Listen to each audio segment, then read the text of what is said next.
자, 이제 PPT 보시면서 인공지능의 도전과 성경적 대응인데, 이거 이제 제가 원래 처음 만든 원고를 2024년 5월 딱 1년 전에 원고를 만들었다가 그 뒤로 이제 여러 번 업데이트를, 강의를 여러 번 다녔기 때문에 업데이트 한 내용이 최종 업데이트 된 그런 원고로 이제 가지고 왔습니다. 좀 내용도 좀 보강을 했고 했는데, 우리 시대 이제 이 챗GPT를 중심으로 한 인공지능 문제를 어떻게 이해할 거냐, 어떤 문제가 이 안에 담겨 있으며 앞으로 어떻게 될 걸 우리 예상하고 준비해야 될 거냐, 이제 그런 내용을 제가 주로 여기 담았습니다.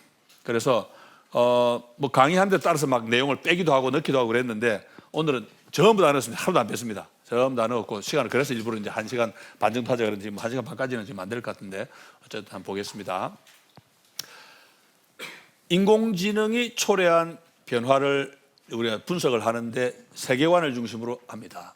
다른 말로 하면 성경으로 세상을 분석하는, 우리 뭐 그리스도인 하는 누구나 하는 그런 가장 기본적인 작업이고, 특별히 이제 신학을 공부하거나 하는 사람들은 더 이제 책임으로 느낄 수 있는 그런 부분이겠죠. 근데 아까 말씀드린 대로 너무 빨라서 상황 파악 자체가 안 되고 있기 때문에 쉽지 않습니다. 그래서 다들 막 어떻게 해야 되나 하고 있는 차에 챗GPT라고 하는 이 별난 무기가 툭 튀어나왔습니다.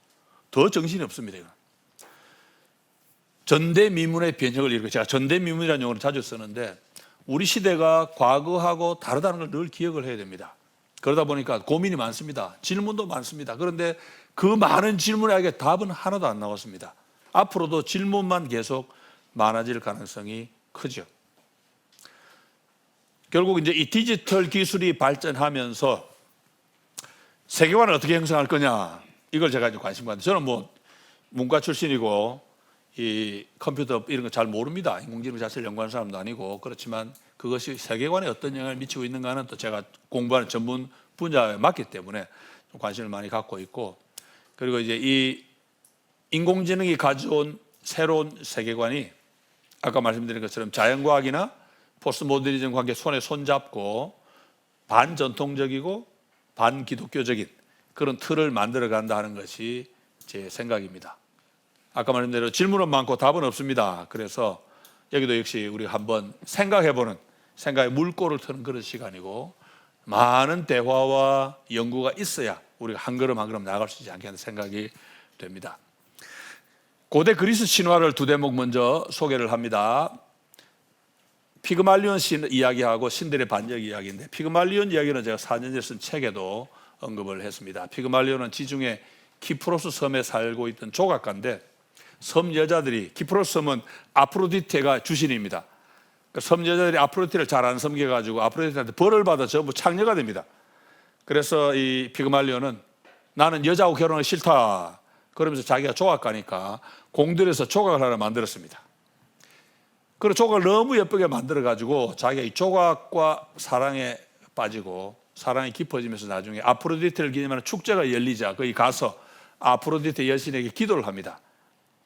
자기 마음 같아서는 조각품을 사람으로 만들어 달라고 하고 싶은데 그 말은 못하고 이 조각품하고 꼭 빼닮은 아내를 하나 구해주세요 기도를 했는데, 아프로디테가 그걸 알았습니다. 그래서 아예 그 조각품을 사람으로 만들어 주어서 피그말리온은 사람이 된 그 조각품하고 딸 하나 낳고 잘 살았다, 뭐 그런 이야기입니다. 그 딸 이름이 신화에 나옵니다. 파포스인데, 성경 구브로섬에 보면, 성경에 보면 사도행전에 구브로섬에 바보라는 도시가 있죠. 그 바보가 바로 이 피그말리온의 딸 이름을 따서 만든 도시입니다. 이 신화를 사람들이 더 다양하게 해석을 하는데, 특별히 사랑의 힘을 많이 찬양합니다. 사랑의 힘은 무생물을 생물로 만들 정도로 강하다, 이렇게 막 사랑을 노래하는데, 제가 볼 때는 신화를 잘 못 읽었습니다. 신화가 노래하는 건 그게 아니고, 인간 여자와의 인격적 관계를 거부하고 내가 만든 대상, 그래서 내가 내 마음대로 할 수 있는 대상을 아내로 삼고 싶다 하는 남자의 지배욕입니다. 죄로 부패한 인간이 하녀 같은, 야 물 떠와 이래도 되는 그런 부인을 원한다. 이게 이제 이 신화에 들어있는 기본의 원리라 하는 제가 생각이죠. 두 번째 이야기는 고대 그리스 신화에 따르면은 제일 먼저 하늘의 신 우라노스가 우주를 통치하고 있었습니다. 그런데 우라노스의 막내 아들 크로노스가 아버지를 거세에서 몰아내고 자기가 왕자리를 차지합니다. 그리고 이제 크로노스가 통치를 잘했는지 보통 이 크로노스 시대를 신화 시대의 황금기라 그렇게 부르는데, 크로노스가 아버지를 쫓아내고 왕이 되다 보니까 자기도 불안합니다. 자기도 같은 처지가 될까 봐. 그래서 아이를 낳으면 낳는 족족, 아들이면 낳는 족족 자기가 먹어버렸습니다. 그러자 부인이 막내 아들 하나는 몰래 숨겨서 몰래 키웠습니다. 그리고 몰래 키워서 자란 그 막내 아들이 아니나 다를까 아버지를 몰아내고 왕이 되죠. 누굽니까 이게? 예, 제우스, 신들의 왕. 다른 말로는 천하의 남봉꾼 제우스입니다. 고대 신화에 이렇게 아들이 아버지를 향해 아랫사람이 윗사람에 반역을 일으켰다는 이야기가 많이 나옵니다. 이유가 뭔지 아시겠죠? 인류가 최초의 죄악이 창조주 하나님을 거역하고 대든 그런 죄이기 때문에 그게 인간의 머릿속에 남습니다. 이게 이제 나중에 여러 민족 흩어져 지내면서 그 흔적이 남아 있으니까 그게 이제 신화로 모양을 나타내는 거죠. 수천 년이 지난 오늘날 이 아득한 두 개의 신화가 제가 보기에는 이제 현실로 이루어지고 있습니다. 딱 한 가지, 인공지능이라고 하는 참 이 별난 물건 때문에 그렇다 저는 그렇게 봅니다. 두 가지, 물건이 사람으로 변합니다. 피그말리온처럼. 그 다음에 물건이 자기를 만든 창조주를, 인간을 몰아내려고 합니다. 크로노스 신화처럼. 이런 우리 시대에 이제 보면 신화라고 하는 게 얼마나 파워가 있는가 우리가 느낄 수가 있고, 수천 년 전 이야기인데 21세기 이야기를 다 담고 있어요. 그와 동시에 이제 이런 변화가 엄청난 힘으로 성경을 공격하고 있다는 것도 우리가 이제 느낄 수가 있죠. 자, 2023년 3월이니까 이제 1년하고도 몇 달 됐습니다. 1000명 이상의 인공지능 전문가가 연명으로 공개 편지를 발표했습니다. 일론 머스크도 여기다 이제 사인을 했는데, 그 편지에는 GPT-4, 이미 그때는 챗GPT가 GPT-4까지 이제 업그레이드 됐을 텐데, GPT-4 이상, 그러니까 이제 첨단 인공지능 실험을 적어도 6개월간 중단하자, 그런 제안을 담았습니다. 챗GPT를 보고는 겁이 덜컥 난 겁니다. 기업이 자체적으로 만약 중단을 하지 않으면 정부가 좀 나서서 중단시켜 주세요, 그런 말까지 기업하는 사람들이 담았습니다. 그리고 이런 이제 수만 명이 이 편지에 서명을 했는데, 그리고 한 달 뒤에는 또 구글에서 50년 이상 인공지능을 연구했던 인공지능의 대부라고 불리는 제프리 힌튼이라는 사람이 구글을 퇴사했는데, 퇴사한 이유가 뭐냐니까 인공지능의 위험을 알리기 위해서다. 자기가 그 회사에서 그걸 연구했으니까 있으면서는 못하겠고 퇴사하면서 위험을 경고하기 시작했습니다. 그런데 이미 그 전에도 전문가들이 경고를 많이 했습니다. 대표적인 사람이 세계적인 물리학자 스티븐 호킹이죠. 2014년 딱 10년 전입니다. BBC하고 인터뷰를 할 때 그런 경고를 했는데, 자, 동영상을 만들어 왔습니다. 가지고 왔습니다. 보십시오. How far along the path to artificial intelligence do you think we are? The primitive forms of artificial intelligence we already have proved very useful. But I think the development of full artificial intelligence could spell the end of the human race. Once humans develop artificial intelligence, it would take off on its own and redesign itself at an ever-increasing rate. Humans, who are limited by slow biological evolution, couldn't compete and would be superseded. 예, 마지막 부분 캡션이 틀렸는데 would be superseded, 밀려날 거다, 그런 뜻입니다. 그러니까 스티븐 호킹은 인공지능이 지금 목표로 하고 있는 그 단계에 이르려면 인공지능의 핵심은 자율성입니다. 스스로 움직일 수 있는, 스스로 뭔가 할 수 있는 능력, 그걸 딱 갖추면 그때부터 인간은 끝장이다. 이게 이제 호킹의 경고고, 호킹은 인공지능이 인류 문명사 최악의 사건이 될 수도 있다. 최악의 사건이라고 말하지는 않고 사건이 될 수도 있다, 그렇게 말을 하면서 이 사람이 4년 뒤에 죽었는데, 2018년에 죽었는데, 죽기 전까지 인공지능이 인간을 압도하지 못하도록 만드는 연구소를 설립하려고 열심히 애를 쓰다가 세상을 떴습니다. 그런 이제 이 인터뷰를 기자가 보도하면서 호킹이 경고한 이 일은 아마 수십 년은 지나야 현실이 되지 않겠냐 그런 코멘트를 붙였는데 지금 10년이 못 된, 이제 딱 10년 됐지요. 벌써 이미 피부에 와닿고 있습니다. 그 사람이 경고한 거 완전히 지금 다른 시대가 됐지요.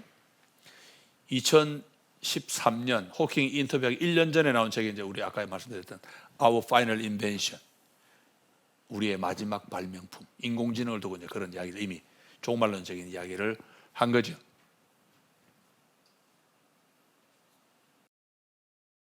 예. 이게 이제 샘 올트만입니다. 저는 엘트만이라고 썼는데 발음이 얼트만 뭐 이런 식으로 발음이 되는데 5월 16일 이제 이것도 딱 1년 전입니다. 챗GPT 만든 오픈 AI의 사장인데 올트만이 미국 상원 소위원회에 출석해가지고 부탁을 한 겁니다. 인공지능을 규제하는 법을 좀 만들어 주세요 했는데 뉴욕 타임스에는 샘 엘트만이 상원에 출두해가지고 상원 의원들에게 탄원했다, 영어로 임플로어했다 이런 표현을 씁니다. 제발 좀 만들어 주세요 그런 표현을 썼고, CNN을 보면은 이 같은 날 일론 머스크가 이제 TV에 CNN 나와가지고는 인공지능이 인간을 멸망시키는 그런 가능, AI destroy humanity 이런 가능성이 있다고 지금 말을 보탰습니다. 그러한 다음 그 달에 이제 G7 모임이 있었는데 거기서도 인공지능 규제를 의논을 했는데 인공지능이 전쟁, 기후, 전쟁은 우크라이나 전쟁의 핵심이죠. 우크라이나 전쟁, 그다음 기후, 지구 온난화 문제, 그다음에 세 번째 의제였습니다. 인공지능 규제하는 문제가. 그런데 이제 G7은 중국은 안 들어 있습니다. 그러니까 의논이 제대로 안 되지요. 규제하자 그래도 뭐 제대로 안 되고. 그럼 마치고 난 다음에 이제 이 성명서 나온 걸 제가 읽어보니까 인공지능 규제는 민주주의 원칙에 부합해야 된다. 뭐 그런 말만 해놓고 말았어요. 그래서 인공지능 규제는 못한다 이런 말로 저한테 들렸습니다. 그달 말에 5월 30일자에 뉴욕타임스에 기사가 실렸는데 이번에 또 전문가들이 성명서를 냈는데 이번에는 한 문장으로 짧습니다. Mitigating the risk of extinction from AI should be a global priority alongside other societal scale risks such as pandemics and nuclear war. 우리말로 뭐냐? 인공지능이 불러온 인류 멸종 위기를 줄이는 일은 범유행이나 핵전쟁 같은 포괄적인 위기와 더불어 전 지구적 과제가 되어야 한다. 그러니까 이제 핵전쟁, 그 다음에 코비드-19처럼 코로나 같은 레벨로 생각을 하고 조심해야 되는데 뭐냐? 멸종이라는 표현을 썼습니다. Extinction from AI. 인공지능 때문에 인류가 멸종할 위기가 있는데 그 위기를 줄이는 일이 이 핵전쟁 또는 범유행 이런 걸 막는 것, 그런 정도만큼 중요한 우리의 과제가 되어야 된다. 그런 식으로 성명서를 낸 거죠. 이렇게 한 문장으로 만든 이유가 뭐냐 물어보니까 답이 그래야 사람들이 정신을 바짝 차리고 이해를 할 거다. 길게 말하면 안 본다입니다. 한 문장으로 쫙 만드니까 간략하게 딱 눈에 들어오죠. CNN은 여기 어제도라고 써는 이건 9월 31일 날 강의를 했기 때문에 9월 30일 이야기인데 제프리 힌튼 불러가지고 또 인터뷰를 합니다. 제프리 힌튼은 계속 이야기합니다. 전 지구적인 규제가 필요하다. 그대로 하면 큰일 난다 이제 그런 이야기죠. 그러니까 전문가들이 그러면 이렇게 연구 중단을 제안한 이유가 뭐냐? 한마디로 두려움입니다. 두려움. 챗GPT를 만든 사람들 말 들어보면 자기들이 그 챗GPT 알고리즘을 만들었대요. 그런데 자기들도 이 기계가 왜 이렇게 답을 기가 막히게 잘해주는지 모르겠대요. 그래서 겁이 난다는 겁니다. 무섭다, 스케이리하다 이렇게 표현을 하는데 호킹도 그 전에 이야기한 게 그겁니다. 인공지능의 알고리즘은 다른 거하고 달리 모호하다 이거. 오페이크한 면이 있다. 그래서 이대로 가면 안 된다 이거. 클리어하게 해야 우리가 통제도 하고 막기도 할 텐데 모호한 알고리즘을 사용하기 때문에 애초부터 문제가 있었다. 그렇게 이제 주장을 하는 거죠. 여러분 기계가 뭡니까? 기계는 사람이 만든 겁니다. 사람이 만든 대로 움직이게 되어 있습니다. 기계는. 그런데 인공지능은 아니거든요. 이런 이제 이상이 처음에 이제 감지되기 시작한 게 딥러닝인데, 딥러닝이라는 게 말 그대로 심층 학습인데 이 말의 기본적인 뜻은 기계가 공부를 한다는 뜻입니다. 기계는 인간이 입력한 대로 해야 되는데 기계 자기가 혼자 공부를 하는 것처럼 되어버리니까 이제 걱정이 되죠. 왜냐하면 인간이 조작해 놓은 그대로 돌아가도 지금 겁이 날 판인데 인간이 최고 전문가조차도 이해를 못하는 그런 요소가 있다 그러니까 이제 겁이 난 거죠. 여기에 대해서 이제 두 가지 입장이 있습니다. 양쪽에 제가 그림을 두 개를 하나 구해왔는데 완전히 상반된 두 입장입니다. 인공지능, 특별히 두머라는 사람이 있습니다. 두머는 두문 말 그대로 운명, 뭐 멸망 이런 뜻인데 두머는 인공지능 때문에 인류가 망할 거다 그런 입장이고 인간의 생존에 위협을 가한다 이렇게 보는 거죠. 반대로 부모도 있습니다. 부모는 붕 크게 나는 게 이 굉음을 이야기하는데 인기 상승, 뭐 주가 급상승 걸 붐이라 그러는데 인공지능이 인류 발전에 공헌할 것이다 그렇게 보는 사람입니다. 이 사람들은 열심히 지금도 애를 쓰고 있죠. 근데 현재로는 낙관적인 부모가 거의 70%, 비관적인 두모가 30% 정도 되는데 뭐 많은 사람들이 아직은 기대를 걸고 있는 거죠. 저는 개인적으로 두모입니다. 그리고 이런 강조도 하죠. 근데 제가 개인적으로 두모인 이유는 인공지능 기술 발전하면 인류가 멸망할 거기 때문이 아니고 인공지능 기술이 인류를 멸망시키든 안 시키든 관계없이 기술 자체가 세계관을 바꿔놓고 있는데 그 변화된 세계관이 점점 성경에서 멀어지고 있다. 지금 이게 지금 제 포커스입니다. 저는 뭐 인류가 멸망하는 건 제가 목사인 제가 가지고 있는 관심은 아니고 제가 가지고 관심은 성경과 점점 멀어지고 있는 이게 이제 더 큰 저의 관심사가 되어 있다 이 말씀이죠. 자, 인공지능은 말 그대로 아까 말씀드렸죠. 인공지능이 사람입니다. 사람이 만든 사람입니다. 인공지능, 사람이 만들었으니까 아티피셜이고 인간 사람을 닮아서 인텔리전스인데 이런 기계를 처음 생각한 사람이 이 사람입니다. 영국의 앨런 튜링이라는 사람인데 70년 전에 41세로 요절했습니다. 이유가 뭐겠습니까? 얘도 동성연애자입니다. 동성애를 하다 발각이 됐어요. 그 당시 영국 국법으로 동성애 처벌하게 되기 감옥에 갔습니다. 나중에 이제 이 친구가 뭐 독이 든 사과를 먹고 자살했다 뭐 이런 말이 있는데 그래서 애플 로고에 사과가 뭐 이 튜링을 연관하게 되는데 뭐 그 스티브 잡스는 딱 그냥 웃기지 말 그런 소리는 아니다. 그건 아니라고 이야기했습니다. 근데 사람들은 그런 이야기 해도 안 믿지요. 자기도 해석할 때 이거 완전히 이거 튜링의 사과다 뭐 이렇게 이제 주장을 하는데 튜링상이 이 사람을 기념하는 상입니다. 이 사람은 그야말로 인공지능의 아버지입니다. 아까 말씀드린 제프리 힌턴은 인공지능의 대부고 갓파더고 이 사람은 그야말로 인공지능의 파더입니다. 인공지능의 아버지로 추앙받는 사람인데 이 사람이 요절 안 했으면 어떻게 됐을까? 세상이 완전히 뒤집혔지 않을까? 개인적으로 생각을 해봅니다. 인간은 도구를 씁니다. 이거 뭡니까 이거? 돌도끼, 인류 최초의 도구. 돌도끼는 인간보다 뛰어납니다. 어떤 면에서? 주먹으로 못하니까 돌도끼를 씁니다. 사람보다 뛰어나지요. 자, 이건 뭡니까? 국자. 예. 손으로 국 못 뜹니다. 뜨거워서. 이것도 너무 쉽게. 사람이 못하는 걸 너무 잘합니다. 도구는 뭐든지 다 사람보다 뛰어납니다. 인공지능도 마찬가지입니다. 사람이 만들었고 사람하고 닮았는데 이게 사람보다 낫습니다. 훨 낫습니다. 인공지능의 종류가 많죠. 보통 약 인공지능 하는데 여기는 이제 전자계산기 이런 게 초보 인공지능이고 알파고는 바둑만 잘 둡니다. 다른 건 아무도 못해요. 바둑만 잘 둡니다. 또 영상인식, 사람의 화상인식 이런 것들 이것도 인공지능이죠. 그런데 이제 한 가지를 인간보다 잘하는데 잘하는 그 부분에 있어서는 인간하고 비교가 안 될 정도로 탁월하게 잘합니다. 이게 인공지능의 특징입니다. 여러분 계산기 없어요. 못하는 게 없습니다. 사람은 뭐 상상도 못할 그런 계산까지 다 해냅니다. 인공지능. 계산기는 알파고도 사람은 이 바둑이란 게 뭐 대국을 열심히 해가지고 뭐 실력이 올라간다는데 사람은 많이 해도 하루에 몇 번 못 한다면서요. 근데 이 알파고는 하루에 뭐 10,000번을 한다는 거예요. 대국을 혼자서. 누가 이기겠어요 알파고를? 탁월합니다. 비교가 안 됩니다. 그런데 이제 문제는 뭐냐니까 이런 특정한 영역 말고 모든 분야에서 사람을 닮은, 다시 말해 모든 분야에서 사람을 능가하는 인공지능이 문제인데 이걸 보통 이제 범용 인공지능이라 요즘 그렇게 쓰는데 일반 지능이라는 말도 좀 쓰고 아직 용어가 정착이 안 된 것 같아요. 왔다 갔다 하는데 영어는 그냥 AGI, Artificial General Intelligence가 그냥 아예 정착이 되어 있습니다. 우리말은 이 정착이 잘 안 돼. 용어가 이건 아직 없습니다. 이거는 인공지능이 모든 분야에 있어서 사람을 능가하는 그런 기계인데 이 기계가 나오면 스티븐 호킹이 말한 대로 인류는 끝장입니다. 제가 볼 때는 그렇습니다. 인류는 끝장입니다. 어떤 분들이 그래요. 인공지능 나와도 우리 뭐 전기 코드 빼버리면 무용지물 아니냐. 그런 인공지능을 잘 모르는 이야기입니다. 인공지능이 나오면요. 자기가 이미 코드 넣고 다 할 줄 알고 배터리 충전 혼자 다 하고 다 합니다. 무선 시대가 오는 거죠.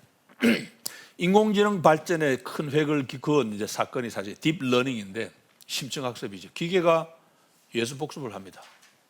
그리고 이런 이제 이 챗GPT 같은 이런 인공지능은 기본적으로 인간의 신경망을 닮은 인공신경망을 바탕으로 하는데 이 인공신경망 이걸 통한 딥러닝 기술이 발전해서 이제 챗GPT 같은 고도 인공지능이 된 겁니다. 아까 말씀드렸던 인공지능의 대부 제프리 힌튼이 인간의 신경을 닮은 인공신경망을 만든 장본인입니다. 그래서 힌튼이 다른 두 사람과 같이 이제 튜링상도 받고 했는데 이번에 나온 이 챗GPT는 생성형 인공지능입니다. 말 그대로 챗, 대화 주고 받는 거죠. 기계인데 인간과 대화가 가능하다 그런 뜻이고 G는 generative, 생성형이라 이 말인데 여러 가지 데이터, 음성, 글, 3D 이런 것도 만들어준다 이런 뜻이고 P는 pre-trained, 사전 학습되었다 이 말인데 방대한 데이터를 가르쳐놨다 그런 뜻입니다. 제가 이제 옛날 어르신들 표현을 썼는데 공부를 해야 사람이 된다 그런 말 쓰는데 이 기계는 어마어마한 공부를 해가지고 사람이 되고도 남을 정도가 됐습니다. 그래서 사람이 되고 나면 이제 그다음 뭡니까? 신으로 갑니다. 이 GPT 지금 가고 있습니다. 이런 방대한 데이터를 근거로 요구하는 데이터를 뚝딱 자료로 만들어 주는데 그게 이제 T입니다. 트랜스포머 이거는 이제 일종의 이 딥러닝 모델인데 입력된 자료와 가장 잘 어울리는 그 다음 말을 탁탁 만들어 가지고 계속 연결을 해줍니다. 그렇다면 배가 이러면 고픈지 비싼지 가라앉는지 모르잖아요. 배 여러 가지가 있으니까. 그런데 배가 이러면 고프다구나 고프다 딱 하고 그 다음에 또 연결되는 그 다음 단어는 역시 금방 막 찾습니다. 이런 식으로 바로 쫙 연결되는 거죠. 이게 이제 트랜스포머라고 하는 이 딥러닝 모델입니다. 이런 방식으로 이제 자료를 만들어 주는데 연구 논문도 잘 만들지요. 소설도 쓰지요. 요구하는 길이대로 100페이지, 200페이지 시도 창작하고 미국서 어느 사람이 와이프 생일날 챗GPT 이용해서 시를 써가지고 와이프 줬다가 와이프가 감동을 받고 챗GPT 썼다는 이야기 듣고 그냥 뭐 이랬다는 이야기도 있습니다. 작곡도 하고 그림도 멋지게 그리고 성경 본문을 주면 설교도 만들어줍니다.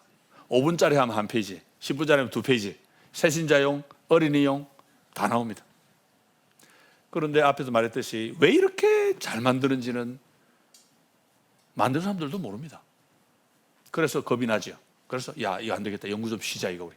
그런 요구까지 나오게 된 겁니다. 그래서 이 챗GPT를 두고 판도라의 상자를 열었다 말하는 분들이 있습니다. 판도라 상자 아시죠?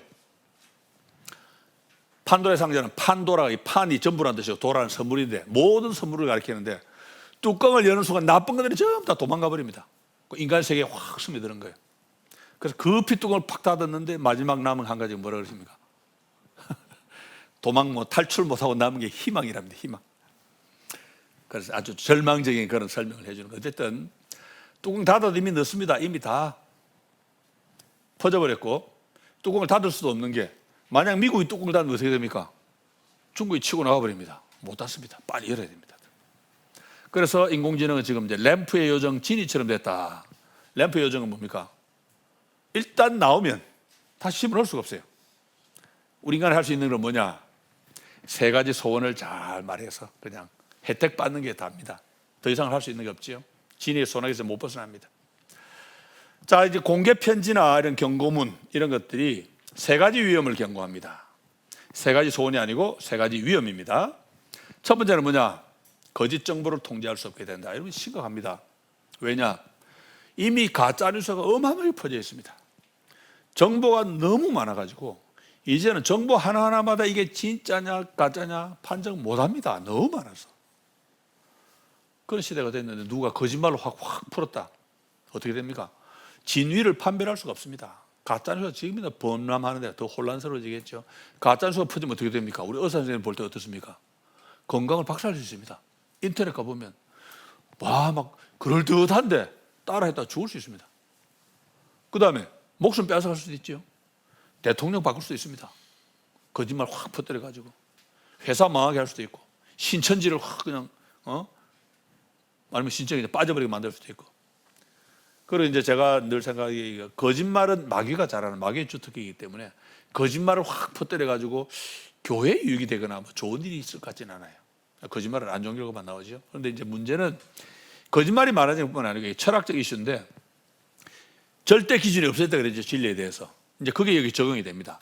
원래 철학에서 옛날에는 진리를 가늠하는 기준이 대응이었습니다. 코레스폰던스. 이게 이제 절대 기준. 사실과 부합해야 됩니다. 이 테이블에는 지금 종이컵이 2개가 있다. 그 명제는 진리죠. 참입니다. 왜? 실제 2개가 있으니까. 이게 이제 전통적으로 어떤 명제가 참이냐 거짓이냐 밝히는 가장 중요한 방식이었습니다. 코레스판드였습니다. 권수경 목사는 남자다. 왜? 저 남자니까. 참이죠. 사실과 부합하면 진리. 그런데 이게 이제 바뀌었습니다. 이제는 사실과 부합해야 되는 게 아니고 다른 데이터, 기존의 데이터와 일치해야 됩니다. 이건 이제 철학에서도 이런 게 있는데 이건 정합입니다. 코헤런스. 사실 여부와는 무관합니다. 기존에 나와 있던 데이터하고 일치하냐 일치하지 않냐 이게 이제 정합인데 일치하면 진리입니다. 아니면 거짓입니다. 제가 알고 있는 권수경이 저 말고 3명이 되어 있는데 다 여자입니다. 거기다 수경하면 원래 여자들이 많이 있어요. 예쁜 이름이죠. 남자는 안 예쁘지만 여자였으면 예뻐요. 그러니까 이제 나중에 챗GPT가 데이터가 많이 모였을 때는 권수경 목사는 남자다 그러면 틀렸어 여자야 할 수 있습니다. 어떻게 할 겁니까? 모릅니다 이거는. 그래서 이제는 학술 연구보다는 자료 관리가 더 중요합니다. 학자보다 기술자가 더 힘쓰는 그런 시대가 된 거죠. 왜? 절대 기준 없으니까 이제는 어디에 되느냐에 따라 이제 달라지는 거죠. 정보가 많아야 됩니다. 작년 5월에 뉴욕타임스에 기사가 하나 실렸는데 참 재밌는 기사입니다. 이거 변호사가 변론을 준비하면서 챗GPT를 이용을 했습니다. 이렇게 관련된 판례 좀 알려줘.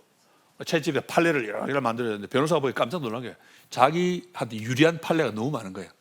그걸 이용해서 변론을 쫙 했는데 판사가 아무래도 이상해가지고 찾아보니까 그런 판례가 없는 거예요. 너 이거 어디서 구했어? 솔직하게 이야기 챗GPT 쓰니까 나오더라니까. 거의 엉터리다. 그래서 이 변호사가 자기도 사실은 좀 긴가민가해서 그 사례를 두고 챗GPT한테 또 물어봤대요. 야 정말로 이런 게 있었니? 그래 있었어 하고 능청스레 거짓말도 하더래요. 그래서 이것 때문에 이 판사가 좀 당황했습니다. 벌을 줘야 되는데 그러니까 전대미문의 케이스잖아요. 그래서 일단 벌을 $5,000 벌금 한 600만 원, 700만 원 그 정도 벌금하고 이제 의뢰인 자기가 변호해줬던 그 의뢰인한테 가서 사과를 해라 용서를 구해라 그 정도로 끝냈어요. 앞으로 이런 일이 생기면 벌이 굉장히 커질 겁니다. 왜냐하면 이건 워낙 처음 생긴 일이라 판사도 판가름 잘못해 그래 벌을 아마 가볍게 주지 않았나 싶은데 자 참과 거짓을 구분할 수 없다. 발전이냐 퇴보냐? 우리한테 확실히 퇴보죠. 참 거짓이 구분이 안 되는데 당연히 퇴보죠. 사진과 동영상 기술이 발전해가지고 이제 조작이 쉬워졌습니다. 조작이 쉬워지면 어떻게 됩니까? 더 이상 못 믿습니다. 포토샵, 딥페이크. 지금 딥페이크 인터넷에 막 나온다 그럽니다. 난리입니다 지금. 우크라이나 러시아 전쟁에서도 딥페이크 이용해서 심리전을 하고 또 중국 사람들이 러시아 여자 모양으로 해가지고 러시아 여자들이 난 중국이 너무너무 좋아 막 이런 얘기를 하는 거예요. 러시아 말로. 다 딥페이크가 가짜예요 가짜. 그런 것들이 막 이제 계속 퍼지는 어느 게 진짜고 가짜냐 판단 못하는 그런 시대가 이제 오는 거죠. 인공지능 기술이 발전합니다. 말인즉 발전인데 저는 그것이 퇴보라고 생각합니다. 파괴와 멸망을 향해 지금 아까 우리 보았던 우리 시대 변화의 특징 마지막이 불안해요. 어둡습니다. 그런 식으로 이제 발전해 가고 있고 객관적 진리, 절대 진리가 없어졌으니까 포스모던 시대는 어울리지만은 우리는 하나님 창조를 믿고 그리스도의 십자가와 부활을 믿기 때문에 이 인공지능의 발전은 우리 기독교 복음에는 일단 직접적으로 해악을 끼칩니다. 진위 문제는 이제 이런 단편적인 어떤 팩트를 두고 하는 문제보다 나중에 인공지능이 더 발전하게 될 경우에 더 심각해지는 나중에 좀 이따 다시 말씀드리기로 하고 두 번째 문제는 직장을 빼앗긴다는 겁니다. 이건 오래전에 경험하고 있죠. 인공지능 제가 미국에 있을 때 한국에 김치 버무리는 기계가 발명됐다 하고 탁 뉴스가 나옵니다. 김치 버무리는 기계가 15인분을 한대요. 일을. 제가 탁 뜬 순간 뭐겠습니까? 떠오르는 생각이 15명 잘렸네. 그 기계 100대 도입하면 1,500명이 잘립니다. 김치 만드는 공장에 직원들 많을 텐데 그게 하나면 15명 잘리는 거예요. 그 순간에.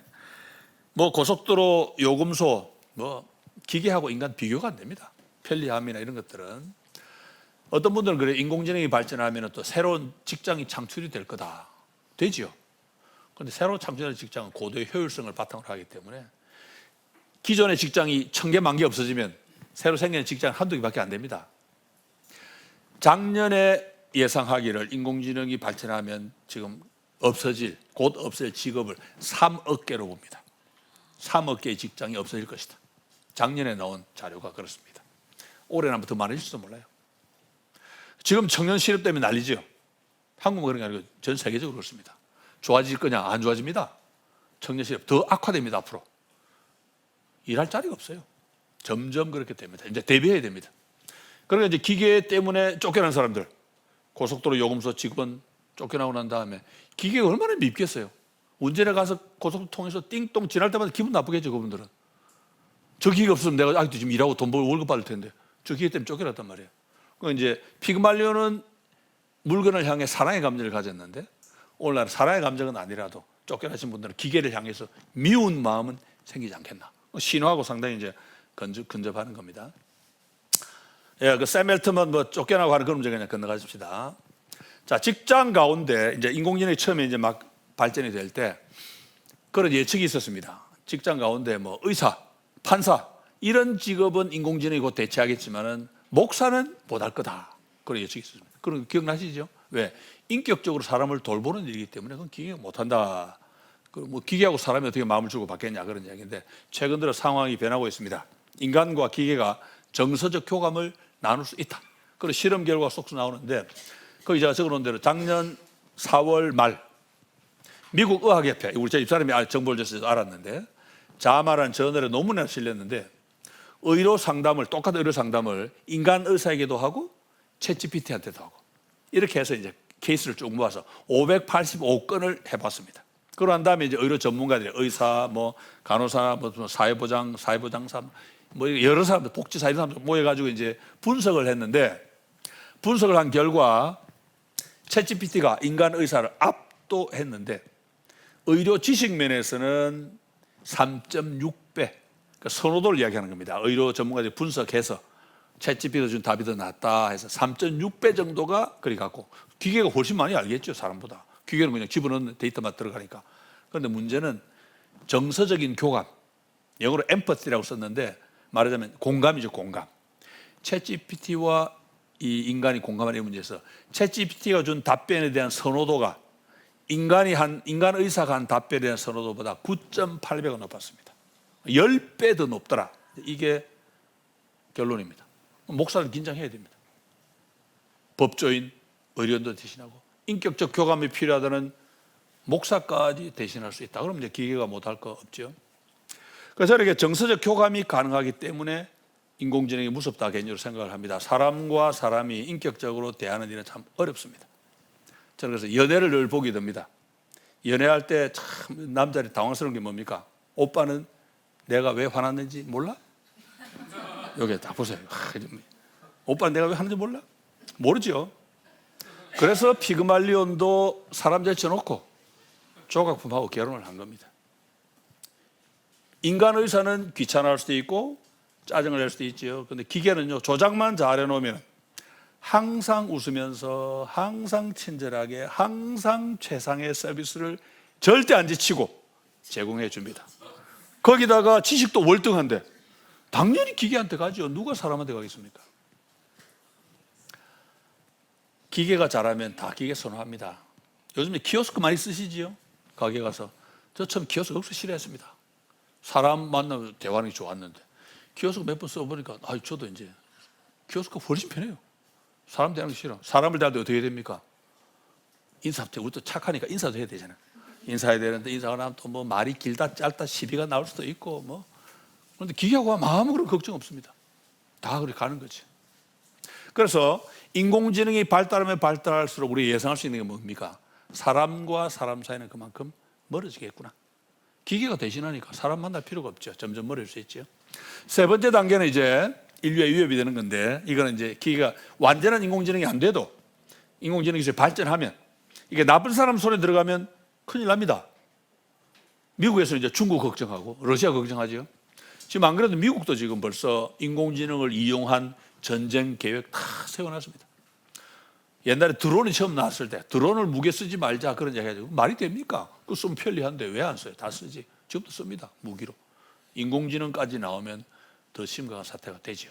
그런데 이제 더 심각한 사태는 이거죠. 이제 인공지능이 정말로 범용 인공지능 단계로 발전할 경우에는 호킹이 염려한 그대로 인류를 제압할 수 있습니다. 스스로 설계도 하고 스스로 재설계도 하고 발전도 하고 호킹이 말한 그대로 그러면 인간을 순식간에 제압할 수 있죠. 인간과 기계의 차이점이 뭐냐? 인간은 힘이 모자랍니다. 그래서 돌도끼도 써야 되고 국자도 써야 됩니다. 근데 기계는 그럴 필요가 없어요. 자기 혼자 다 할 수 있습니다. 거기다가 기계는 인간 같은 이런 정서가 없기 때문에 우리 인간을 불쌍하다고 애완용으로 데리고 살지도 않을 거예요. 기계가 다 잠든 순간에 가면 인간은 완전히 멸종이다 그렇게 볼 수가 있죠. 그러니까 신들의 반란 이 신화가 우리 시대 그대로 인간과 기계 사이의 관계에서 이제 이루어집니다. 철학에 전능 역설이라는 게 있습니다. 아까 뭐 아킬레스 말씀드렸는데 전능 역설, omnipotence paradox는 뭐냐니까 하나님이 모든 것을 할 수 있다면 하나님 자신도 들 수 없을 정도의 무거운 돌을 만드실 수 있는가? 이게 철학에서 만든 말장난입니다. 근데 말장난 굉장히 필요한 우리 생각할 수 있는 좋은 기회인데 유익한데 만드실 수 있다면 하나님은 그 돌을 못 드시는 거니까 전능하시지 않지요. 만드실 수 없다면 못 만드는 거가 또 전능하시지 않다. 이게 이제 말장난입니다. 저는 이런 말장난이 왜 가능하지 않으니까 우리 인간의 한계 때문에 그렇습니다. 우리 인간은 전능이 뭔지 지난주에 말씀드렸듯이 모릅니다. 말로는 표현해요. 뜻도 알아요. 못하는 게 없는 게 전능이다. 근데 실제로 그게 어떤지는 모릅니다. 왜? 우리는 전능할 수가 없기 때문에. 전능한 하나님이 이야기할 때 하나님 거짓말도 못하는데 왜 전능하지? 이해가 안 되죠. 우리 그래서 전능이 우리 인간의 이해가 한계가 있기 때문에 그런데 이 전능 역설을 푸는 방법 간단합니다. 어느 신학자가 풀었는데 만화에 나오는데 하나님도 못 드는 무거운 돌 만드실 수 있어요? 있지. 한번 만들어 보세요. 만들었어요. 하나님이 한번 들어보세요. 그리고 하나님 쏙 들어버려. 아니 하나님이 못 들 정도로 무거운 돌을 그랬잖아요. 난 하나님이야. 뭐든지 해. 이런 식으로 이제 간단히 해결해 버립니다. 무슨 말이겠습니까? 우리 이해 못한다는 뜻이에요. 인간이. 그런데 제가 이 전능 역설을 말씀드리는 이유는 뭐냐니까 이게 하나님에게는 안 되는데 인간에게는 해당이 됩니다. 하나님은 하나님 당신이 들 수 없을 정도로 무거운 돌 못 만드세요. 그런데 인간은 자기가 들 수 없을 정도로 무거운 돌을 만들 수 있습니다. 인간만이 자기의 한계를 벗어난 무언가를 할 수 있는 그런 능력이 있습니다.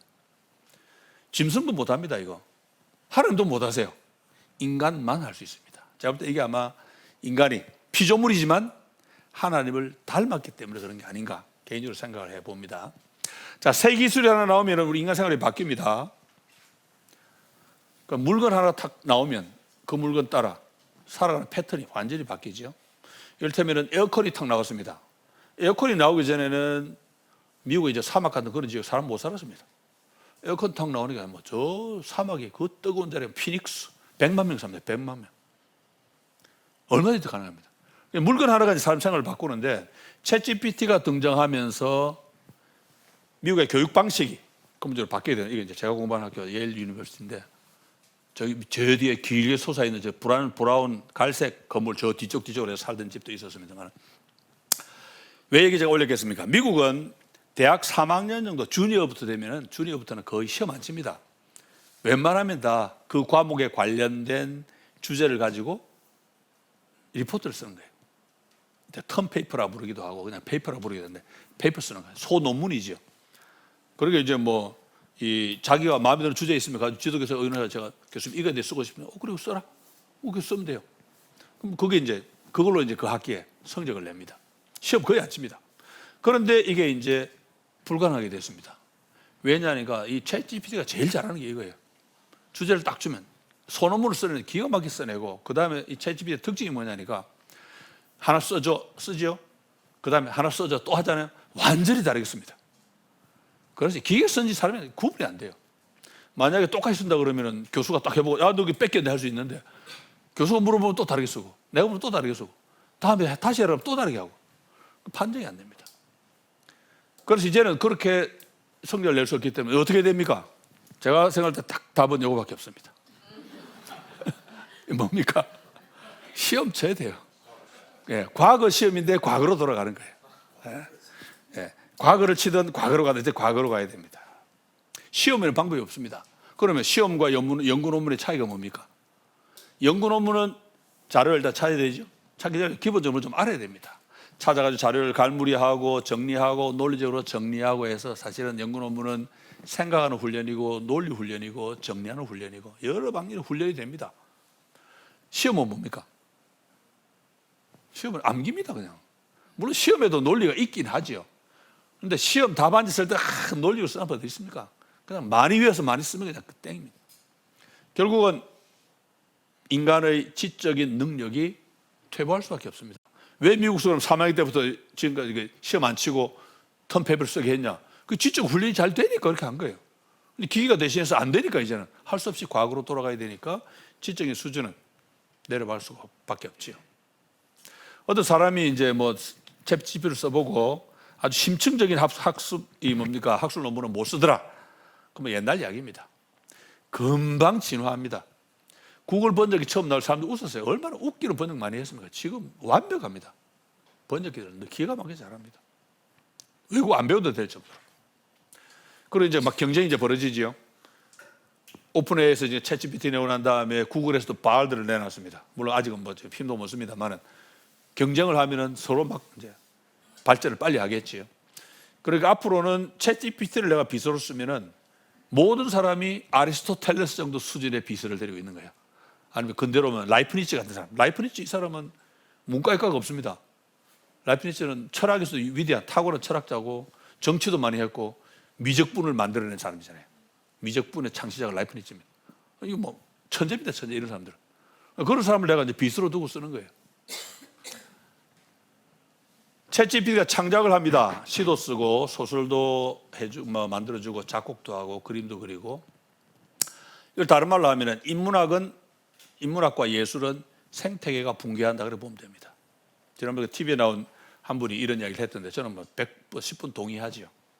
왜냐하면 지금까지 챗GPT가 나오기 전까지만 해도 사람들이 기계가 다른 건 다 대체해도 인간만 가지고 있는 창의력, 이런 논리적 사고 이런 것들은 절대 못할 거다 그랬는데 챗GPT가 나온 순간 끝장나버렸어요. 한순간에 다 뺏어갔습니다.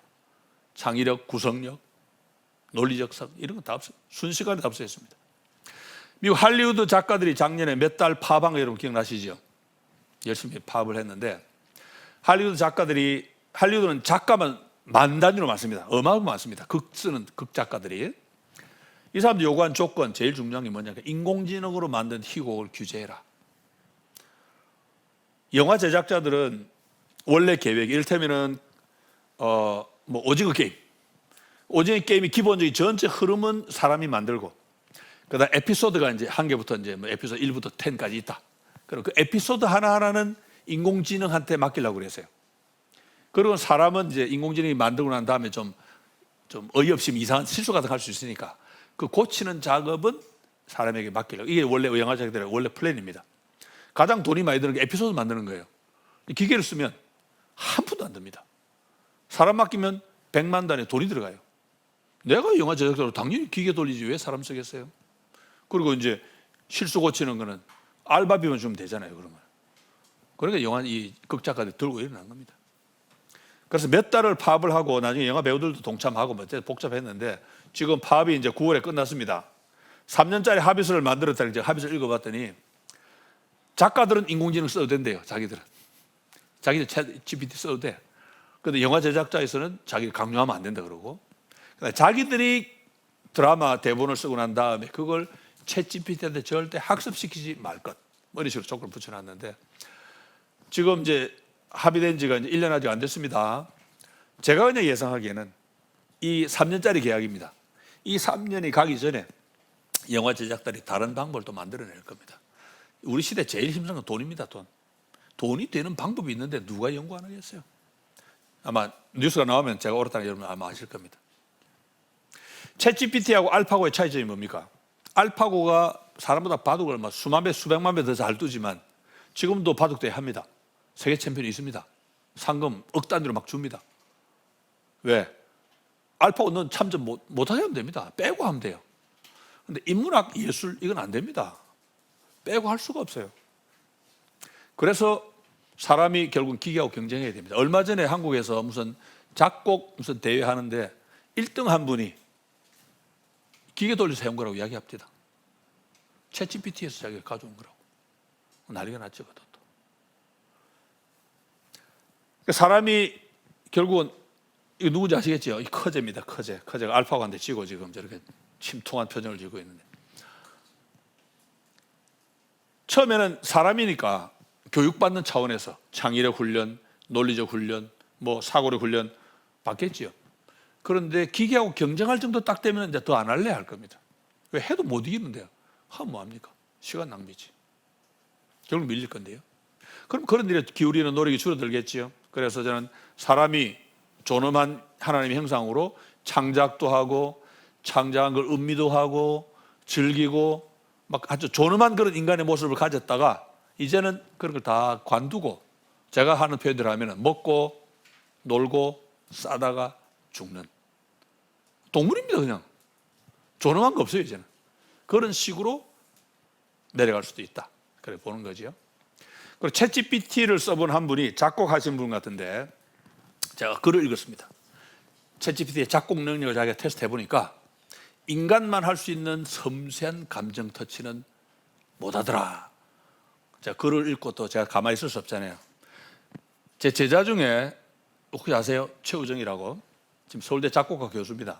제가 이제 대학부 전수를 할 때 우리 대학부 회장하던 친구인데, 얘가 이제 한국에서 창작 오페라도 많이 하는 아주 한국 작곡계 최고 거두입니다. 얘를 이제 제가 우리 가난농군학에서 만났어. 야 우정아, 야 이리 와봐라. 내가 이런 글을 하려겠다는 얘가 간단해.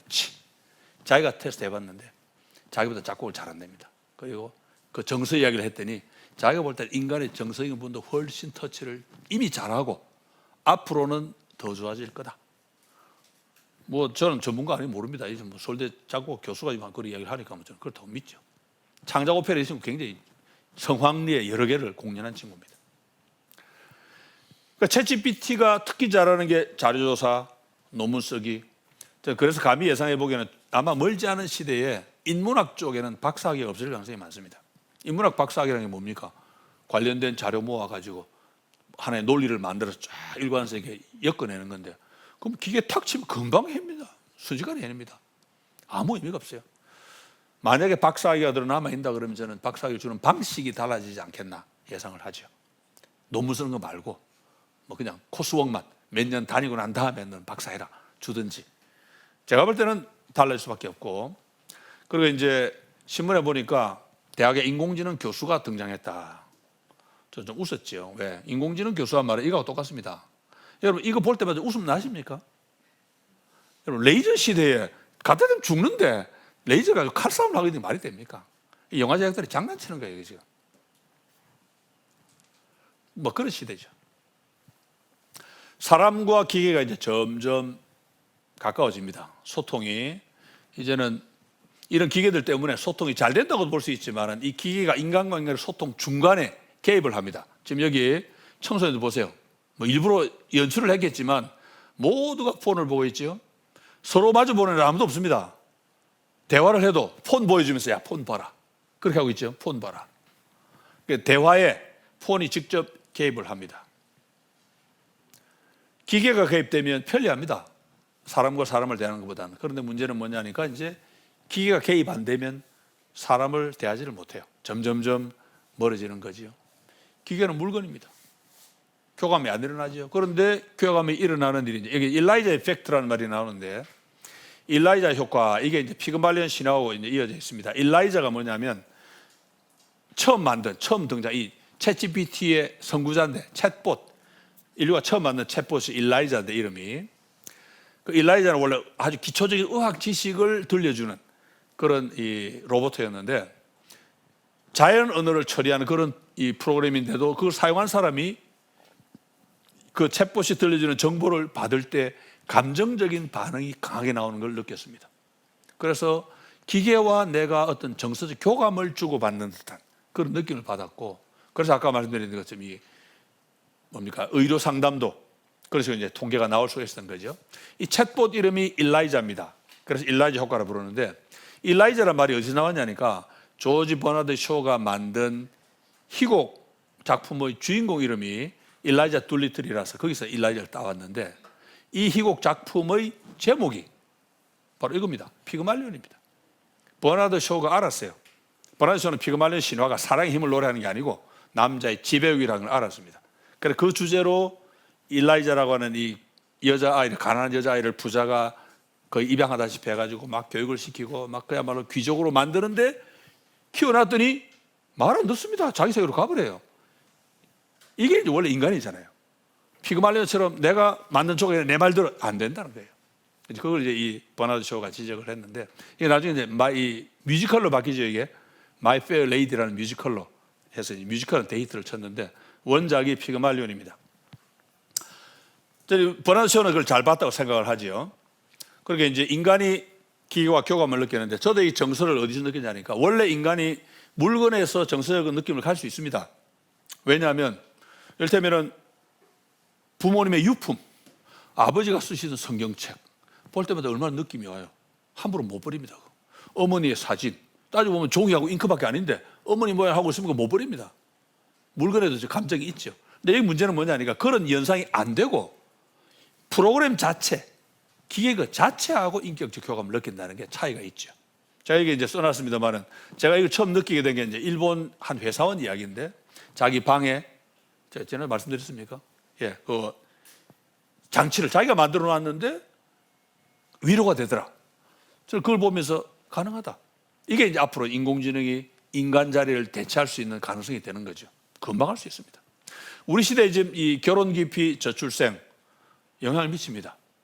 왜 결혼 기피합니까? 인간을 못 대하는 젊은이들이 자꾸 많아져요. 사람들한테 겁이 나가지고 자꾸 멀어지죠. 결혼 못 합니다. 만나요, 뭐 애가 날 건데 애도 안 태어나죠. 관계는 점점 이제 약해지고 아까도 말씀드린 것처럼 우리 시대 개인주의는 옛날과 달라서 옛날에는 개인주의를 하도 시집 가서 시어머니하고 싸우고 했는데 지금은 개인주의이기 때문에 사회하고 구조하고 아예 등을 져버립니다. 구조와 맞서는 그런 개인주의이기 때문에 지금은 이제 완전히 그 결혼 이런 걸 좀 멀리하죠. 거기다가 이제 인간 기본 원리를 바꿔놓는 게 특별히 모르겠습니다. 여자도 있다 그러는데 남자의 경우에는 인간이 만든 리얼돌 같은 물건을 대용품으로 사용하는 경우가 많아지면서 성적인 욕구를 그렇게 풉니다. 그러면 물건이 사람 역할을 합니다. 그럼 이제 물건과 사람 사이 기준이 이제 왔다 갔다 하죠.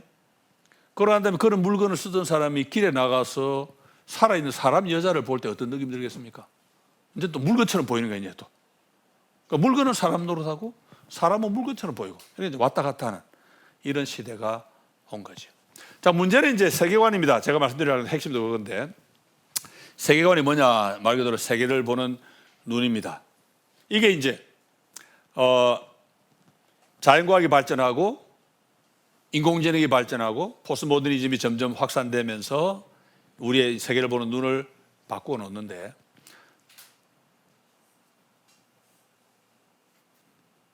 예, 진화론, 그 다음에 천문학, 우리 아까 말씀드렸어요. 이제 넘어가겠습니다. 제가 4년 전에 쓴 책에서 이 책인데 리얼도를 언급을 했습니다.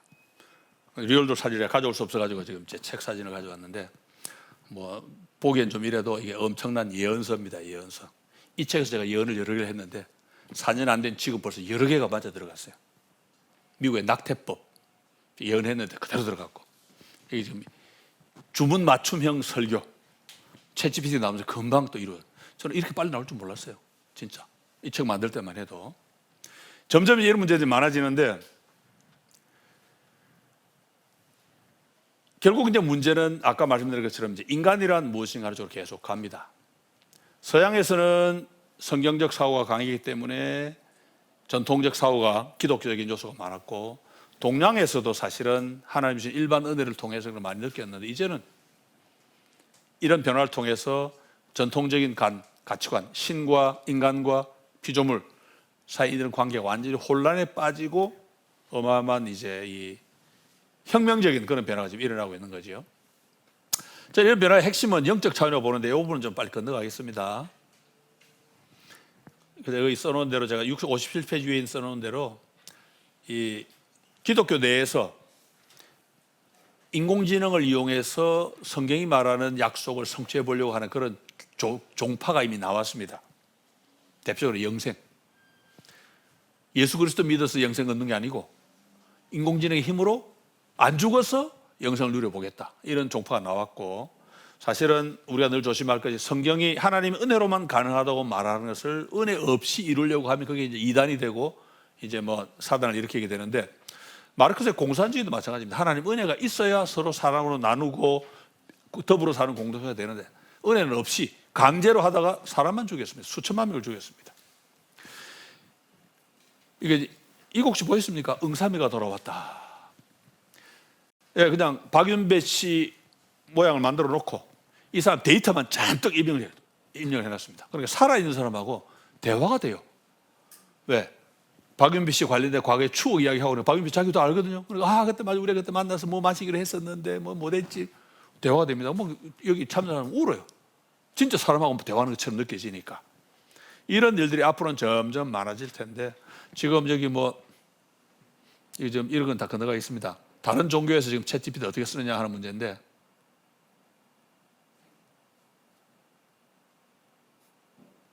이게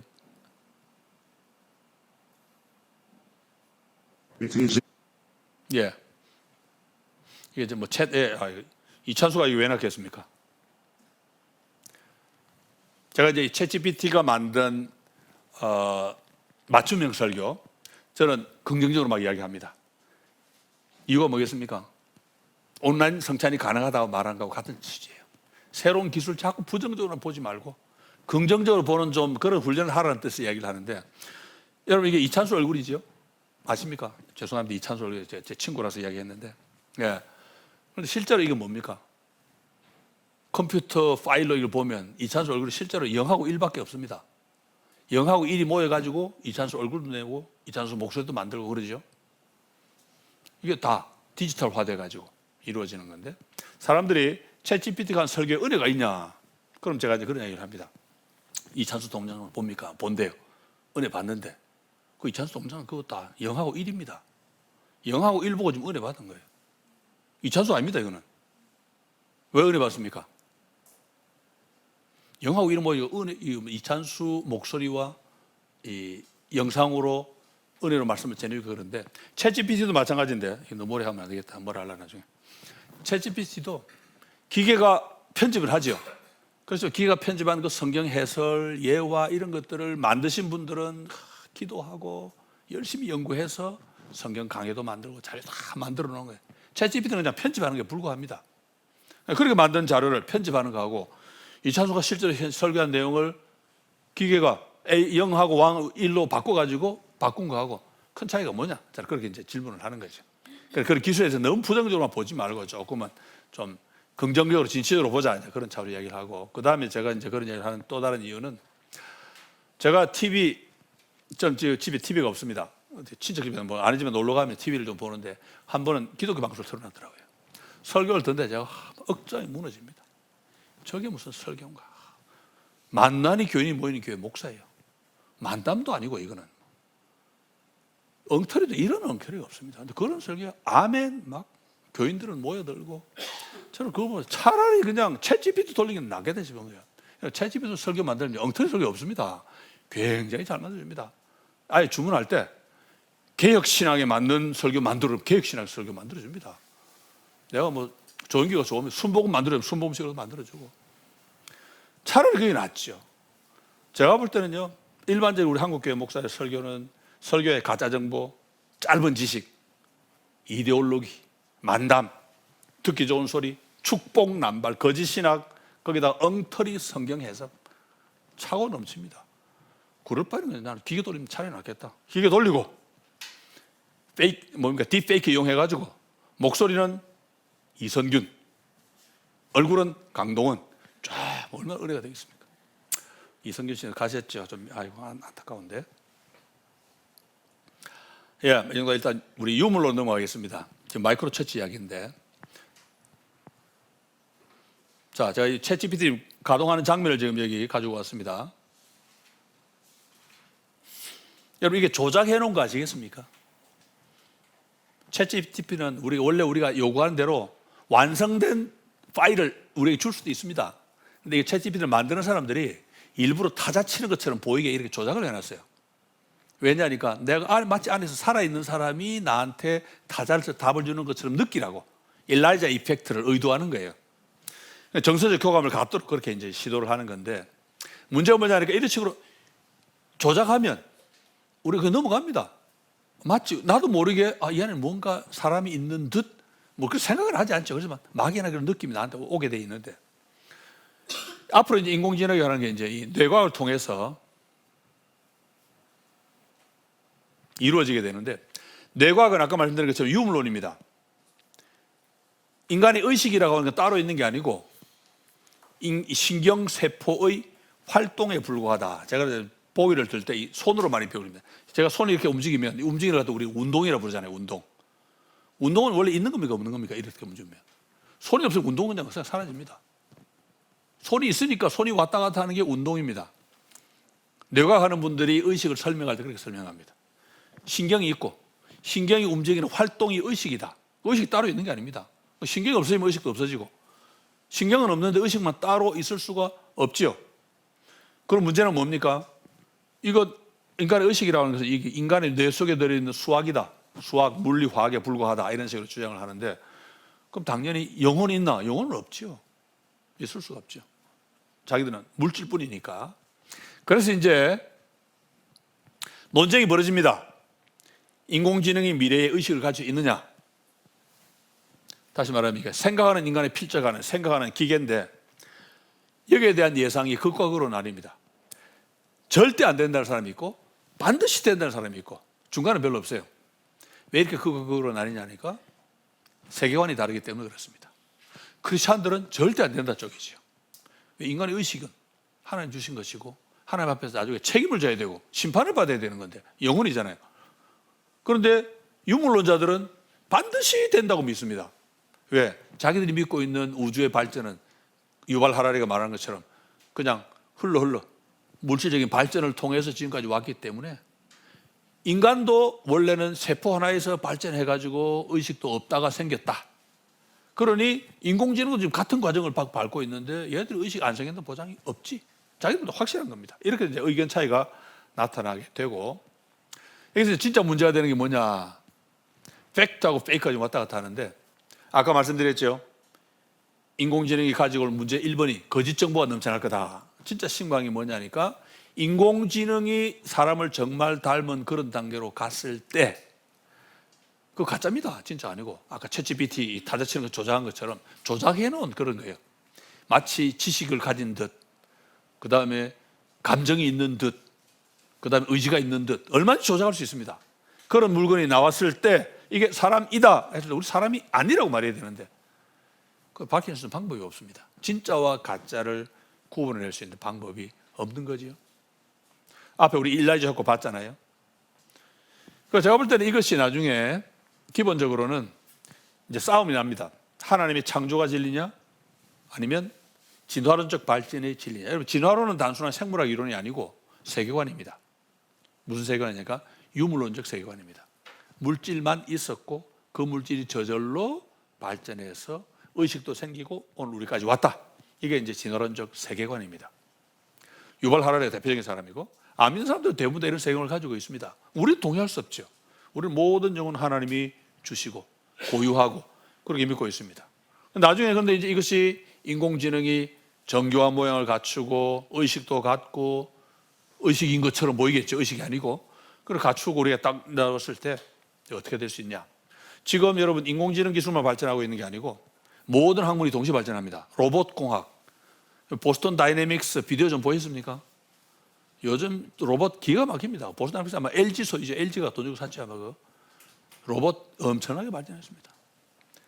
재료공학 발전하죠. 인간 피부, 뼈 그대로 모방할 수 있는 게 금방 나옵니다. 하나 만들기 어렵죠. 대량 생산 순시간입니다.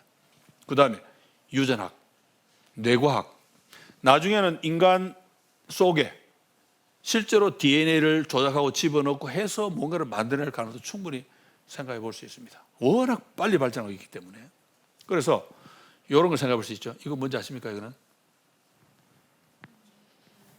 예, 정의 맞습니다. 예.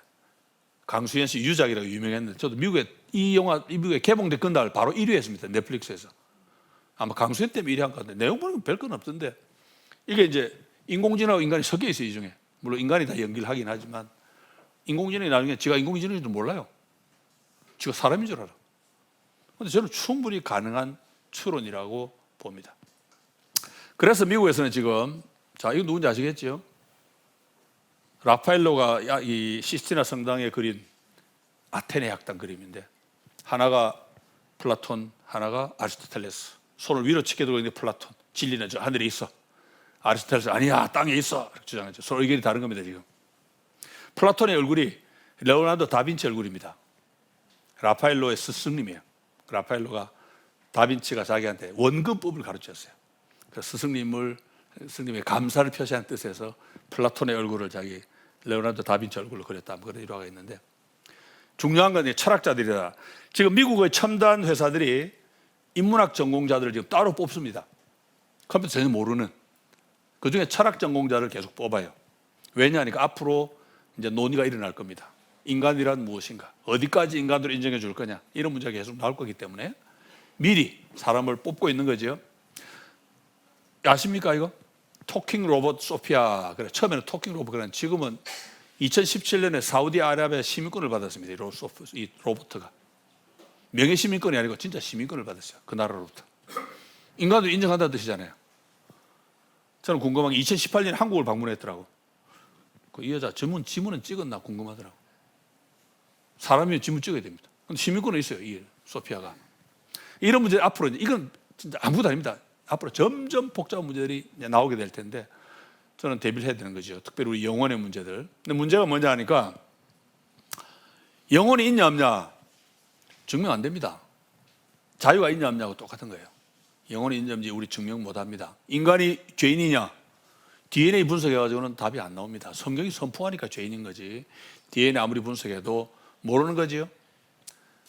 그래서 저는 이제 그러면 우리가 하나님의 말씀의 진리성을 입증할 수 있는 방법은 없을까? 제가 볼 때 마지막 남은 유일한 한 영역이 저는 이게 아닐까 싶습니다. 자유. 왜냐? 유물론의 특징이 뭡니까? 모든 건 물질이다. 정신은 어차피 물질의 활동에 불과하니까 물질이라의 말은 인과 법칙의 지배를 받는다는 뜻입니다. 벗어나지는 못합니다. 예외가 있을 수가 없어요. 정신도 물질의 활동이니까 정신도 인과 법칙을 못 벗어납니다. 그래서 우리는 자유가 있다고 믿습니다. 정신은 자유고 물질을 뛰어넘고 그럴 때 우리가 우리의 의식이나 정신이 물질을 뛰어넘는 걸 인과 법칙을 뛰어넘는 걸 보여줄 수 있는 유일한 영역이 자유라는 생각이 듭니다. 자유란 말은 인과 법칙을 벗어난다, 능가한다 그런 뜻입니다. 물론 이제 이 방법은 실험실로는 안 되죠. 그냥 우리의 실천, 삶의 현장에서 실천으로 보여줄 수밖에 없는데 제가 이제 보기를 든 게 아주 좀 심플한 보기인데 지금 우리 사회는 모든 사람이 인과 법칙에 따라 삽니다.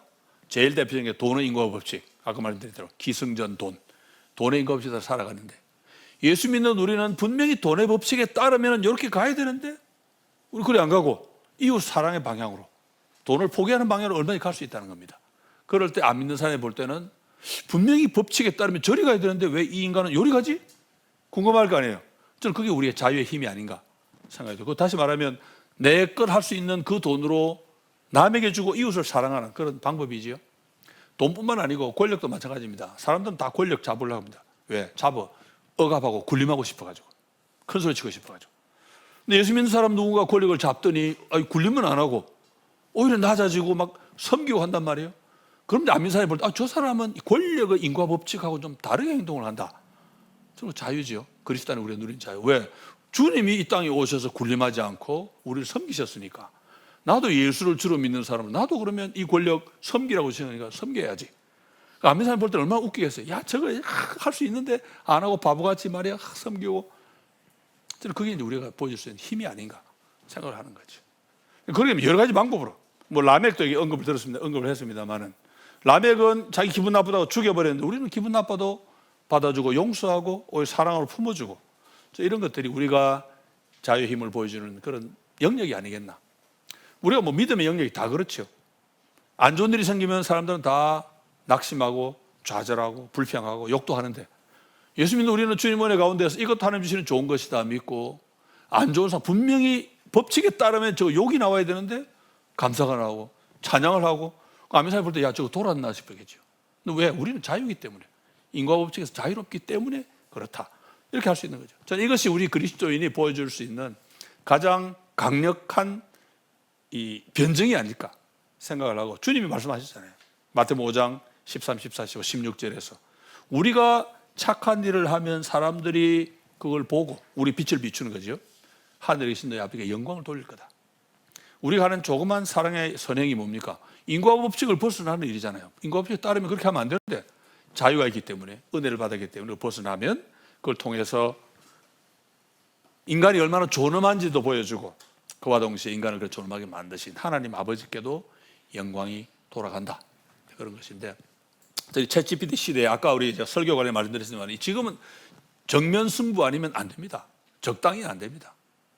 내가 확실하게 열매가 있어야 되고 내가 확실하게 순종하고 실천해야 사람들에게 말할 수 있는 그런 시대인데, 우리가 가진 이 자유가 그래서 보여줄 수 있는 가장 귀한 영역이 아닐까 생각이 되고, 자유와 함께 이제 우리가 생각해 볼 수 있는 영역이 바로 노동입니다. 노동은 아까 우리 뭐 자유의 역설 관련된 이야기도 했습니다만은, 이제 사람 일하는 시대가 옵니다. 주 6일에서 주 5일로 하루 줄어드는데 1700년 걸렸습니다. 주 5일에서 주 4일로 줄어드는데 며칠 얼마 걸리겠었대요? 20년 지났는데 지금 벌써 논의가 되고 있습니다. 하고 있는 데 있고. 불과 20년입니다. 아마 30년 이내에, 10년 이내, 그러니까 30년 어간에 주 4일제가 정착될 가능성이 많습니다. 더 줄어듭니다. 그러면 4일이 3일 되는 건 더 짧을지도 몰라요. 노동 수시간이 사라집니다. 그럼 이제 문제는 뭡니까? 성경이 공격을 받겠죠. 성경에 보면 하나님이 인간을 노동시키려고 창조하셨다 그러는데, 인간 노동을 안 하면 성경은 동화책이 됩니다. 이제. 그래서 우리 그리스도인이 노동이 줄어드는 이 일을 심각하게 받아들여야 됩니다. 하나님의 말씀의 진리성과 관련되어 있기 때문에, 벌어먹고 살기 위해 하는 노동이 줄어들면 우리 그리스도인은 그 대신 할 수 있는 사랑의 노동, 그런 창의적인 노동을 끊임없이 만들어야 된다고 저는 개인적으로 생각을 합니다. 창의성을 발휘해가지고. 그런 일이 일어나지 않으면 사실은 하나님 말씀이 지금 사방팔방 공격을 받고, 지금 뭐 천문학, 생물학 막 온갖 것들 공격을 하는데, 노동과 관련된 이런 부분도 공격을 해올 때 우리가 변증하고 복음을 그들에게 제시할 수 있는 방법이 없어지게 됩니다. 뭐 그런 차원에서 보면은 진짜 심각한 상황이 아닌가 그런 생각을 하는 거죠. 슈퍼 인텔리전스 얘기는 그냥 제가 건너가겠습니다. 제가 이제 마무리로 딱 세 가지, 챗GPT 어떻게 쓸 거냐 저도 모릅니다. 별로 안 씁니다. 저도. 그런데 챗GPT가 가져온 세계관적 변화는 제가 생각을 했고, 우리가 이 그런 변화에 있어서 제가 이제 마지막으로 결론적으로 세 가지를 말씀드리려고 하는데, 첫째는 책임인데, 이건 이제 스티븐 호킹을 보면서 느낍니다. 그 사람 무신론자입니다.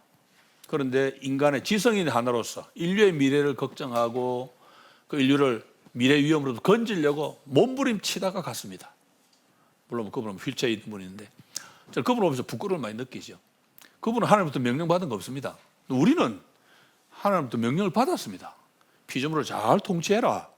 명령받은 우리는 정작 관심도 안 가지고 있는데, 불신자들은 저기 열심히 애를 쓰고 있단 말입니다. 볼 때 부끄럽죠. 예수 믿는 우리가 저는 진짜 강한 책임의식을 느껴야 된다고 생각을 합니다. 그런데 개인이 책임의식을 느끼면 소용없습니다. 이거 제가 뭐 말씀 많이 드렸지만은, 개인이 아무리 똑똑해도 혼자 해결을 못하는 문제입니다. 이거는 너무너무 중요하고 많은 이 전문가가 필요한 분은 저는 그래서 연구소 이야기를 하는데, 제가 2018년 한국 오자마자 떠들었습니다. 연구소가 빨리 필요하다. 그래서 성경 전문가, 신학자, 뭐 그다음에 일선 목회자 외에 각 분야, 인공지능, 자연과학, 뭐 천문학, 온갖 분야에 그리스도를 주로 고백하는 모든 사람이 모여가지고 머리를 맞대고 연구하고, 지금 초등학교 5학년짜리 아이가 공룡이 방조 못한 멸종했냐, 그 질문에도 답을 못 주는 세상에 지금 빨리 모여서 완전한 답은 못 줘도 연구는 좀 해야 됩니다. 그럴듯하게라도 답을 줘야죠. 그게 우리 구원에 관계되는 문제는 아니지만, 주님에게 가는 길을 가로막고 있으니까 조금은 치워주고 주님에게 갈 수 있도록 도와줘야 되는데 이런 작업은 각 분야의 전문가 모여서 하루 이틀에도 안 되고 오랜 기간 연구해도 될까 말까 그런 일이기 때문에 저는 너무너무 필요하다고 생각을 하죠. 물론 죄송한 말씀이긴 합니다만 연구소 서면 그럼 답이 나오냐? 제가 볼 때는 안 나옵니다. 너무너무 어렵습니다. 그러면 답 안 나오는 관두자 그러면 교회 포기하자는 이야기잖아요. 그것도 안 되거든요. 뭐라도 해야 됩니다. 그래서 연구소 해야 되겠고 제가 2017, 18년부터 떠들어도 반응이 없어서 제가 지금 이걸 하나 할까 정말로 다 멋있게 로고만 만들어 놨습니다. 제가 할 연구소 이름입니다. 정말 어렵습니다. 공룡이 방조 못하면 멸종했냐? 빅뱅 때문에 또 못 믿겠다. 지금 뭐 그건 한 단편적인 문제고 단편적인 문제를 떠나서 세계관 전반적인 문제가 지금 어마어마한 힘으로 교회를 공격하고 있는데 교회는 모르고 어제 지난번에 말씀드린 것처럼 그냥 어른들은 애가 다 어디 갔지? 뭐 이러고 앉아 있습니다. 참 한심하죠. 그래서 제가 이제 마지막으로 생각하는 결론이 뭐냐? 결국은 우리가 뭐 자연과학 연구해가지고 구원 못 받습니다. 결국 구원은 말씀에서 나오고 그리스도를 만나야 되는데 그러려면 경건인데 제가 아까도 말씀드렸지만 공룡 때문에 그 빅뱅 연구하고 입교 못하겠다 버틴 걔가 어렸을 때 큐티 매일 하던 애입니다. 말씀 물론 무지 많이 받은 애입니다. 그래서 제가 경건만 가지고 하기는 어렵다고 말씀 자꾸 드리는 거예요. 말씀 공부도 해야 되지만은 그와 더불어 세계관이 어떻게 돌아가는지도 알아야 되고 그와 함께 세상 돌아가는 것도 같이 알아야 그것들을 분석하고 해석하고 비판도 하고 바른 길도 제시하고 할 수 있다. 그런 차원으로 말씀을 드린 거였습니다. 아이고 제가 뭐 토론할 수 있는 시간도 없이 시간이 너무 많이 갔네요. 많이 생각했는데 자 마지막 인사를 챗GPT가 드립니다. 1시간 특강 마무리하는 한 줄짜리 기독교 인사. 이게 이게 왜 문제 나와? 이게 문제 나오면 안 되는데 원래 이게 문제 나와야 되는데 예, 1시간 강의를 끝내는 한 줄 인사하니까 감사합니다. 뭐 소중한 시간 보냈습니다 하고 그 다음에 나오는 게 이제 제가 기독교식 인사를 해달라 이야기했더니 하나님 은혜와 사랑이 하면서 말이 좀 바뀌죠. 예. 예. 이게 뭐 아주 심플하게 챗GPT가 아유 그런 걸 물어보냐 뭐 그런 정도밖에 안 되는데 네, 이 정도로 그냥 마무리를 하겠습니다. 하나님 아버지 은혜를 주셔서 또 2주 동안 우리 시대의 당면한 과제를 생각할 수 있게 해주셔서 감사합니다. 하나님 아버지 독생자의 피로 값주고 저희를 사셔서 주님의 교회의 멤버가 되게 해주셨는데 저희들 교회를 오늘날 돌아보면서 많은 안타까움과 아픔을 함께 느낍니다.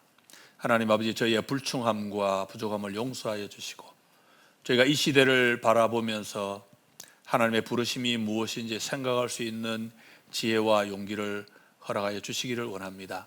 하나님 아버지 학문과 기술과 사상이 함께 손잡고 전방위로 주님의 말씀과 교회를 공격해오는 이 시대를 맞이하여 먼저 믿은 저희들이 세계관을 성경적으로 든든히 갖춘 저희들이 이제 자라는 다음 세대를 위해 수고하고 애쓸 수 있도록 도와주시기를 원합니다.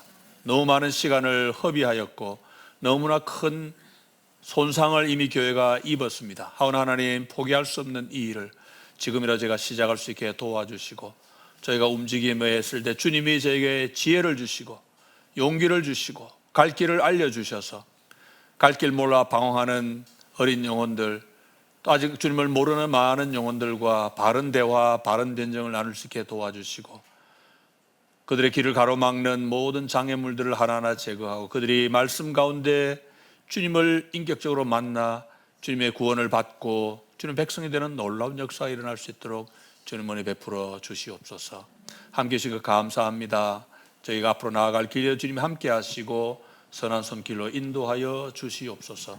예수님 이름으로 기도하옵나이다. 아멘. 아멘. 감사합니다. 네, 감사합니다.